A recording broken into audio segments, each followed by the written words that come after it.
நாங்கள் இவ்விடத்தை எங்கள் கட்டுப்பாட்டிற்குள் கொண்டு வரும் வரை இங்கிருந்து நாங்கள் செல்லப் போவதே இல்லை. எவரேனும் எங்களை தடுத்து நிறுத்த முயற்சித்தால் அவர்கள் எங்களுடன் யுத்தம் செய்ய வேண்டும்.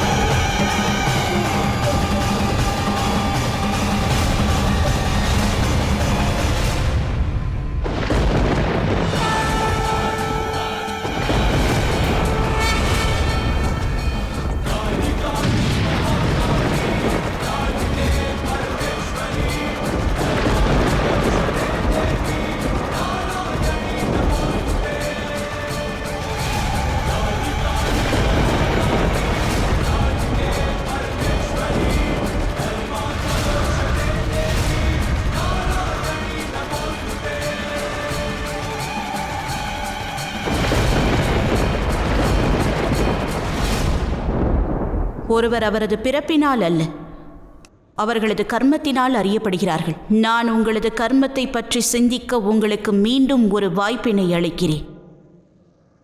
நன்றாக சிந்தித்து இந்த வாய்ப்பை பயன்படுத்திக் கொள்ளுங்கள். இம்முறை உங்களது இந்த குற்றத்தை முதல் தவறாக நினைத்து நான் உங்களை மன்னித்து விடுகிறேன். ஆனால் இனி ஒரு முறை, மீண்டும் இதே தவறை நீங்கள் செய்தால் நான் உங்களை உங்களது வாழ்விலிருந்தே விடுவித்து விடுவேன்.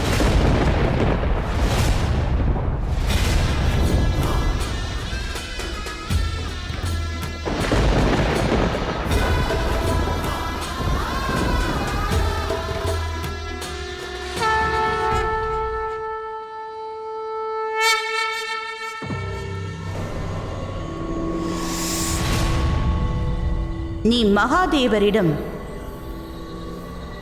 எந்த வரத்தை கேட்க வேண்டும் என்று நானே உனக்கு எடுத்துரைப்பேன். மேலும் எந்த விதத்தில் வாய்ப்பு வரும் பொழுது அந்த வரத்தினை மகாதேவருக்கு எதிராக எப்படி பயன்படுத்துவது என்பதை நான் உனக்கு விரிவாக கூறுவேன். ஆகையால் நீ ஒரே ஒரு முறை அந்த மகாதேவரை உன் வசப்படுத்தி விட்டால் அதன் பிறகு நீ இந்த பிரபஞ்சத்தை உனது கட்டுப்பாட்டுக்குள் கொண்டு வரும்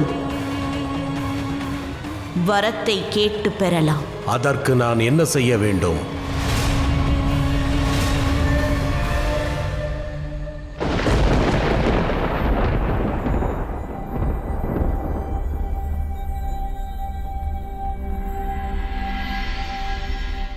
மகாதேவா, நான் பிரம்மலோகத்திற்கு சென்று அந்த இரு அசுரர்களுக்கும் இறுதியாக ஒரு வாய்ப்பை வழங்கியுள்ளேன். ஒருவேளை எனது இறுதி எச்சரிக்கை அவர்களை நல்வழிக்கு திருப்பி விடலாம். நிகழ்ந்த தாக்குதல் ஓய்ந்திருப்பதாக தோன்றலாம், ஆனால் இது முடிவல்ல.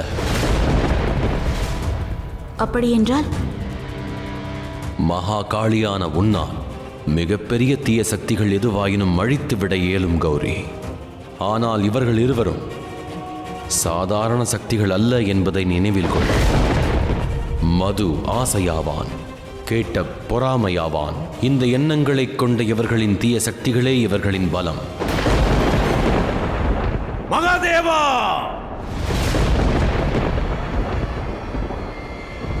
மகாதேவா,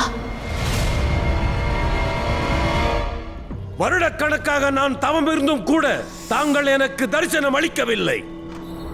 இன்றும் தாங்கள் எனக்கு தரிசனம் அளிக்கவில்லை என்றால் நான் எனது உயிரையே மாய்த்து விடுவேன். தாங்கள் எனக்கு தரிசனம் அளிக்கும் வரை நான் எனது உடலின் ஒவ்வொரு அங்கங்களாக இந்த யாகத்தில் தட்சிணையாக அழித்துக் கொண்டே இருப்பேன். தாங்கள் வந்தே ஆக வேண்டும் மகாதேவா. தாங்கள் காட்சி அளித்தே ஆக வேண்டும்.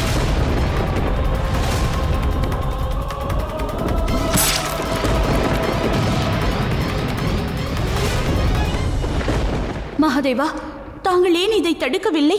பக்தியை வெளிப்படுத்துவதற்கு ஒவ்வொரு பக்தனுக்கும் ஒவ்வொரு மார்க்கம் உள்ளது கௌரி. உண்மைதான்.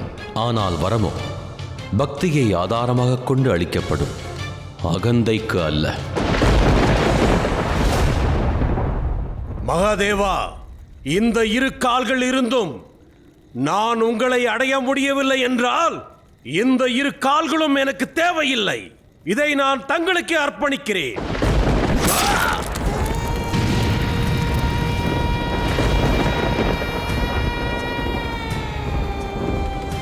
மகாதேவா, இந்த அசம்பாவிதத்தை தடுத்து நிறுத்துங்கள்.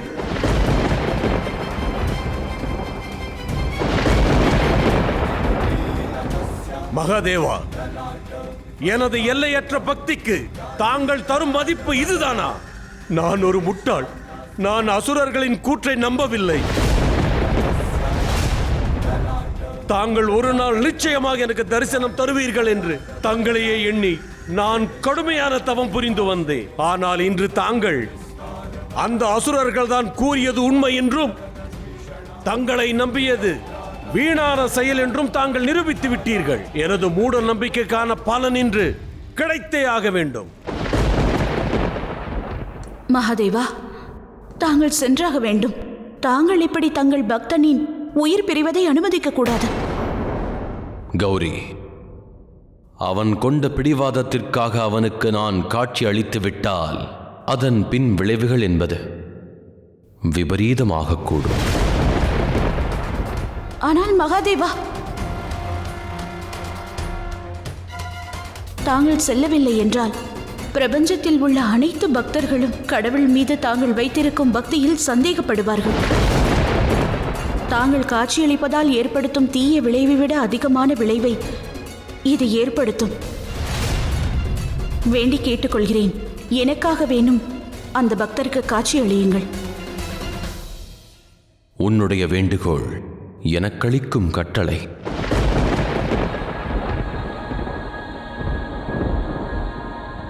மகாதேவா, எனக்கு காட்சி அளியுங்கள். காட்சி அளியுங்கள் மகாதேவா.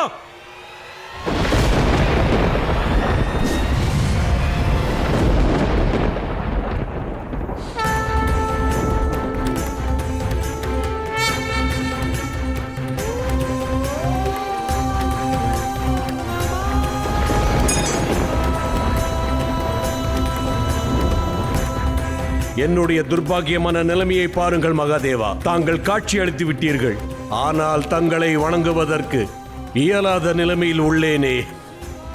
ஒன்றை புரிந்து கொள், பக்தனுடைய பக்தி என்பது உண்மையாக தூய்மையாக இருந்தால் சரீரத்திலிருந்து வெட்டுண்ட எந்த பாகமாயினும் அது அவனது பக்தியை தடுத்துவிட இயலாது. உடல் என்பது வெறும் கருவியே.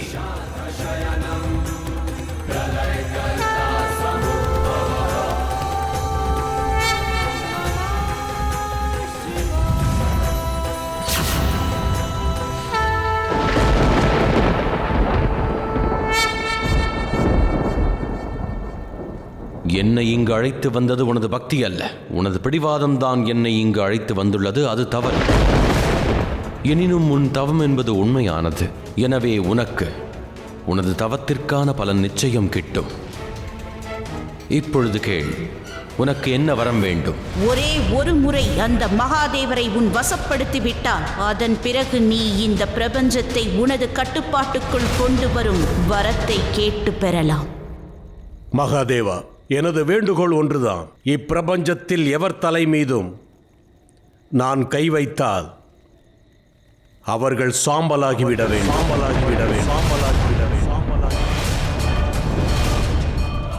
உனக்கு நான் வழங்கக்கூடிய இந்த வரம் பிரபஞ்சத்திற்கு ஒரு அனுபவ பாடத்தையும் வழங்கும்.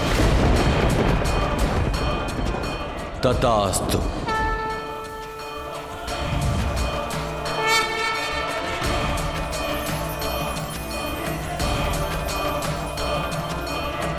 நான் அளித்த இந்த வரத்தால் அனைவரும் பிரபஞ்சத்தில் உன்னை பஸ்மாசுரன் என்றே அழைப்பர்.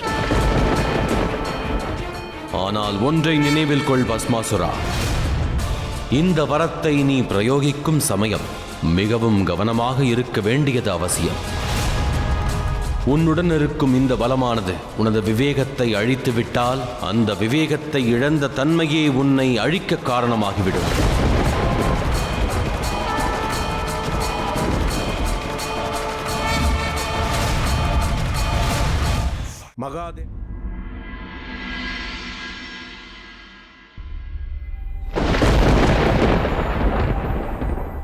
மகாதேவா, இன்று முதன்முறையாக தாங்கள் ஒரு பக்தருக்கு வரம் அளித்த பின் இவ்வாறு வருத்தத்துடன் இருப்பதை நான் காண்கிறேன். அதற்கு காரணம் உள்ளது. ஏனெனில் ஒவ்வொரு வரத்திற்கும் அதற்கான சாபம் என்பதும் மறைந்திருக்கும் கௌரி. தனது வரத்தை பஸ்மாசுரன் தவறாக பிரயோகித்தால் அது கைலாயத்திற்கே சங்கடங்களை விளைவிக்க வல்லதாகும்.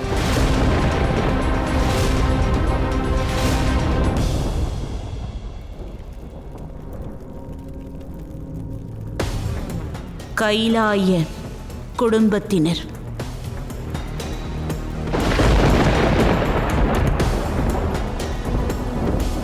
நீ செல்,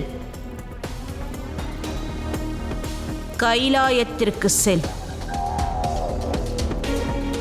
மகாதேவரும் மகா காளியும் கற்பனையில் கூட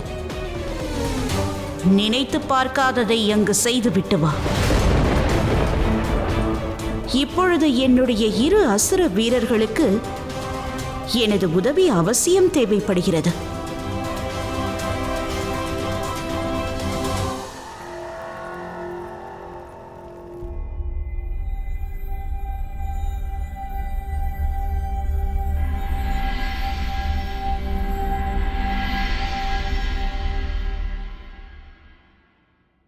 சற்று நேரத்திற்கு முன்புதான் நான் தங்களிடம் ஒன்று கேட்டேன் மகாதேவா. இத்தனை பிரச்சனைகளுக்கும் குழப்பங்களுக்கும் நடுவில் உங்களால் எப்படி புன்னகைக்க முடிகிறது? ஆனால் தங்களின் புன்னகைக்கான காரணத்தை நான் தெரிந்து கொண்டேன். ஏன் கௌரி? தங்களின் இந்த புன்னகை நாம் இருவரும் ஒன்றாக இருந்த கணத்தை எனக்கு நினைவுபடுத்துகிறது. இந்த நொடியில் கடந்த காலத்தில் நடந்து முடிந்தவைகளை பற்றி, எதிர்காலத்தில் என்னென்ன நடக்கப் போகிறது என்பதை பற்றி சிந்திப்பதில் அர்த்தமே இல்லை. ஏனென்றால் எப்பொழுதும் நாம் இணைந்தேதான் இருக்கிறோம். ஆகையால் தான் நம்மால் வருங்காலம் கடினமாகத்தான் இருக்கும் என்பதை அறிந்திருந்தும் கவலையற்று இருக்கிறோம். இதுவே இந்த நொடியின் மகத்துவமாகும். நான் அறிவேன் மகாதேவா, மது கேட்ட பஸ்மாசுரன் அமைதியாக இருக்கப் போவதில்லை. அவர்கள் மிக பெரும் பிரச்சனைகளை எதிர்காலத்தில் ஏற்படுத்துவார்கள். இதை என்னால் நன்றாக உணர முடிகிறது.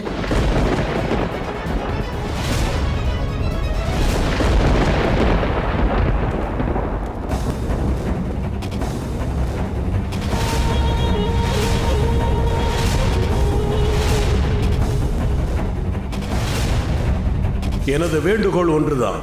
இப்பிரபஞ்சத்தில் எவர் தலை மீதும் நான் கை வைத்தால் அவர்கள் சாம்பலாகிவிட வேண்டும். அப்படியே ஆகட்டும்.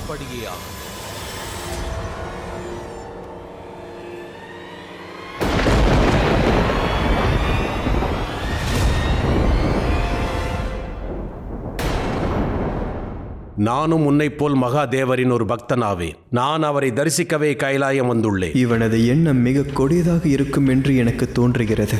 இதை பற்றி நான் உடனடியாக தாயாருக்கு தெரிவிக்க வேண்டும். ஆகட்டும், தாங்கள் இங்கேயே காத்திருங்கள். ஆனால் தாங்கள் ஏன் என்னை மகாதேவரை காண விடாமல் தடுக்கிறீர்கள்? நான் எனது மகாதேவரை தரிசிக்கத்தானே வந்துள்ளேன். நந்தி,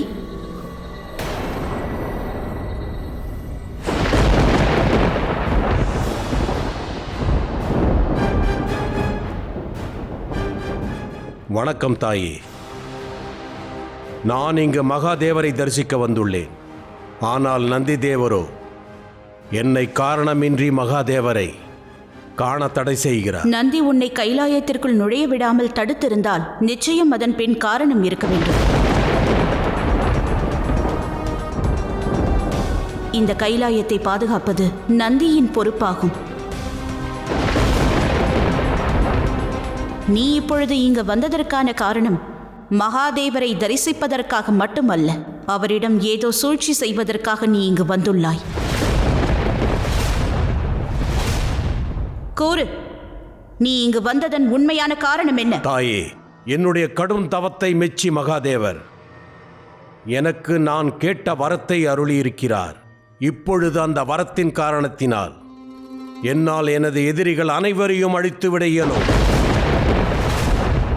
மகாதேவரின் மேலுள்ள பக்தியினால் நான் ஒன்றை அறிந்து கொண்டேன்.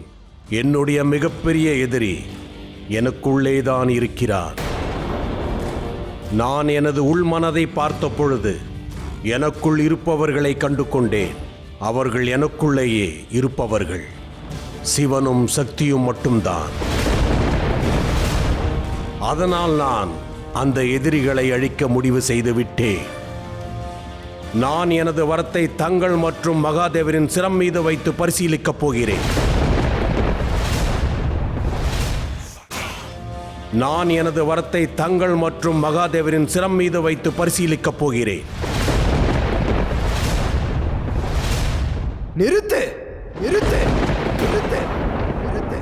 இப்படி ஒரு வார்த்தையை உதிர்க்கும் தைரியம் உனக்கு எங்கிருந்து வந்தது? கைலாயத்திற்கே வந்து பார்வதி தாயார் மற்றும் மகாதேவரை சாம்பலாக்குவதற்கு முன்பே நீ என்னுடன் யுத்தம் புரிந்தாக வேண்டும். யுத்தம் வேண்டாம் நந்தி அவர்களே. ஆனால் இவர் புரிந்த இந்த குற்றத்திற்காக இவரை நிச்சயம் தண்டித்தாக வேண்டும்.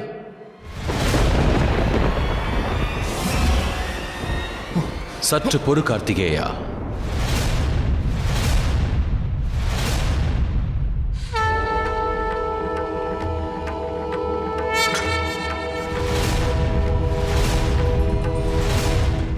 பஸ்மாசுரா, நீ கூறுவதும் உச்சிதமாகும்.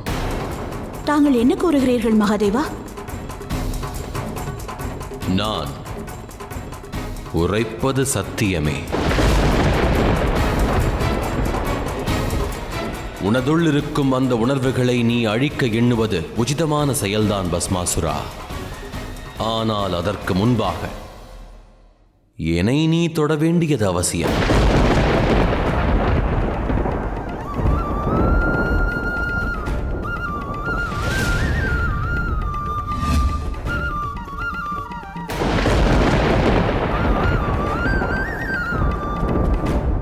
மகாதேவா, தாங்கள் இந்த பிரபஞ்சத்தில் எந்த மூலையில் வேண்டுமென்றாலும் சென்று ஒளிந்து கொள்ளுங்கள். நான் எனது நோக்கத்தில் வெற்றி பெறும் வரையில் நிச்சயமாக தங்களை விரட்டிக் கொண்டேதான் இருப்பேன். புரிந்து கொள்ளுங்கள்.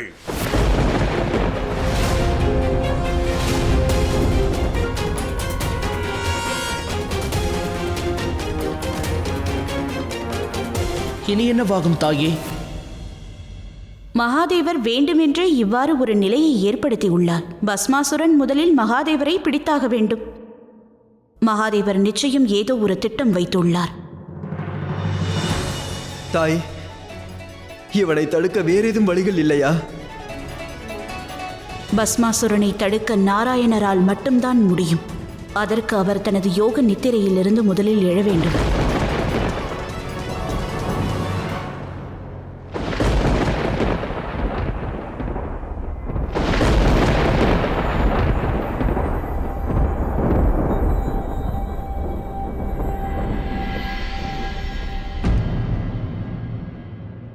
என்னவாயிற்று நாராயணா? உண்மையில் தங்களை வதைத்துக் கொண்டிருந்த தீய சக்திகளிலிருந்து தங்களை முழுவதுமாக விடுவித்து விட்டேன் நாராயணா.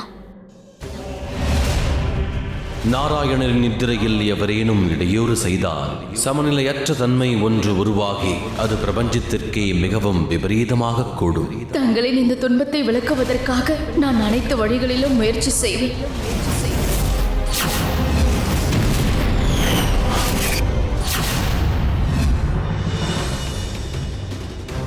இந்த பிரச்சனையை வேறு வழிகளிலும் தீர்த்திருக்கலாம் தேவி. நான் உடனடியாக மகாதேவரை சந்தித்தாக வேண்டும்.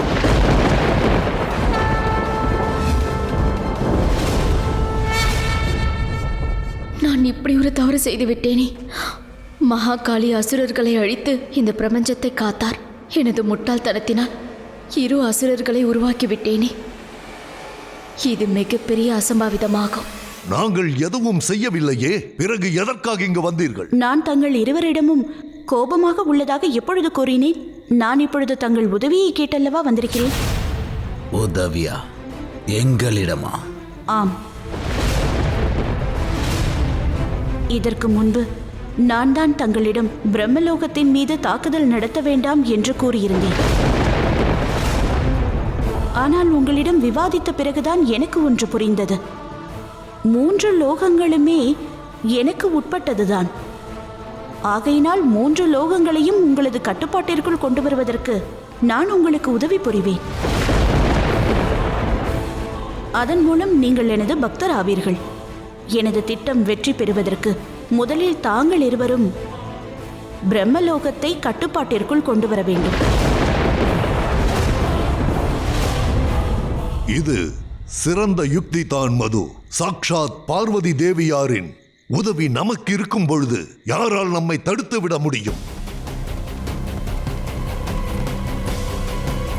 என்ன சிந்திக்கிறாய் மது?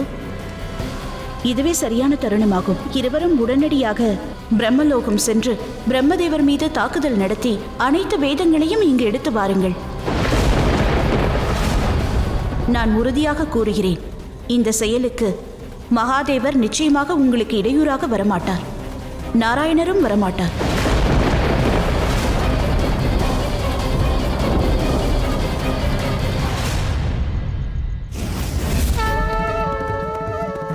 மகாதேவா, எவ்வளவு தூரம் ஓடுவீர்கள் மகாதேவா?